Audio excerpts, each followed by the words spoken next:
ఉండవల్లిలోని మంత్రి నారా లోకేష్ హోం ఆఫీసులో విద్యాశాఖాధికారులతో సమావేశం నిర్వహించారు.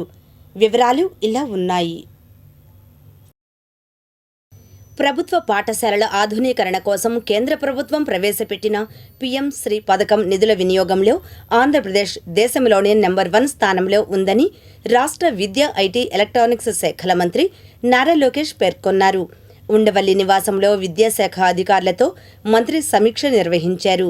రాష్ట్రంలోని ప్రభుత్వ పాఠశాలల్లో విద్యార్థుల అభ్యసన సామర్థ్యాలను మెరుగుపరచడంతో పాటు వారి హాజరు శాతాన్ని పెంచడంపై ప్రత్యేక దృష్టి పెట్టాలని విద్యాశాఖ మంత్రి అధికారులను ఆదేశించారు. ముఖ్యంగా చదువులో వెనుకబడిన కర్నూలు, అనంతపురం, మార్కాపురం, అల్లూరి సీతారామరాజు మరియు పోలవరం తదితర జిల్లాలపై ప్రత్యేక శ్రద్ధ వహించాలని, ఆయా జిల్లాలలో ఉపాధ్యాయుల లభ్యతను సమీక్షిస్తూ విద్యార్థుల సామర్థ్యాల పెంపునకు ఒక ప్రత్యేక కార్యాచరణను సిద్ధం చేయాలని స్పష్టం చేశారు. వీటితో పాటు రాష్ట్ర వ్యాప్తంగా విద్యార్థుల పాఠశాల హాజరు 95% తగ్గకుండా పక్కా చర్యలు తీసుకోవాలని, అలాగే మధ్యాహ్న భోజన పథకాన్ని నాణ్యతలో ఎక్కడా రాజీ పడకుండా అత్యంత పారదర్శకంగా అమలు చేయాలని అధికారులకు దిశానిర్దేశం చేశారు. పబ్లిక్ పరీక్షల్లో ఫెయిల్ అవుతున్న విద్యార్థుల్లో అధిక శాతం మ్యాథ్స్, సైన్స్, తెలుగు సబ్జెక్టులో విఫలమవుతున్న విషయాన్ని అధికారులు మంత్రి లోకేష్ దృష్టికి తెచ్చారు. ఎట్టి పరిస్థితుల్లో మాతృభాష తెలుగును విస్మరించొద్దు. ఈ విషయంలో ఉపాధ్యాయులను అప్రమత్తం చేయండి. ఆయా సబ్జెక్టుల్లో బ్రిడ్జ్ కోర్సు మెటీరియల్ తయారు చేసి విద్యార్థులకు అందజేయాలి.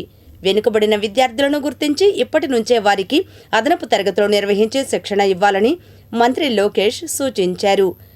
పాఠశాలల్లో విద్యార్థుల హాజరు శాతాన్ని మెరుగుపరచడంపై టీచర్లు శ్రద్ధ వహించాలి. సాధ్యమైనంత త్వరగా హైస్కూల్ విద్యార్థులకు క్రోమ్ బుక్స్తో కూడిన కంప్యూటర్ ల్యాబ్స్ అందజేతకు చర్యలు చేపట్టాలని మంత్రి లోకేష్ ఆదేశించారు. ఈ సమావేశంలో విద్యాశాఖ ముఖ్య కార్యదర్శి ఇన్ఛార్జ్ శ్యామలరావు, ఉన్నత విద్యాశాఖ కమిషనర్ నారాయణ భరత్ గుప్తా, ఇంటర్మీడియట్ విద్యా కమిషనర్ రంజిత్ బాషా, పాఠశాల విద్యా director Tamim Ansariya, Samagra Shiksha special project director B Srinivasarao, విద్యా మౌలిక సదుపాయాల సంస్థ ఎండి దివేన్ రెడ్డి తదితరులు పాల్గొన్నారు.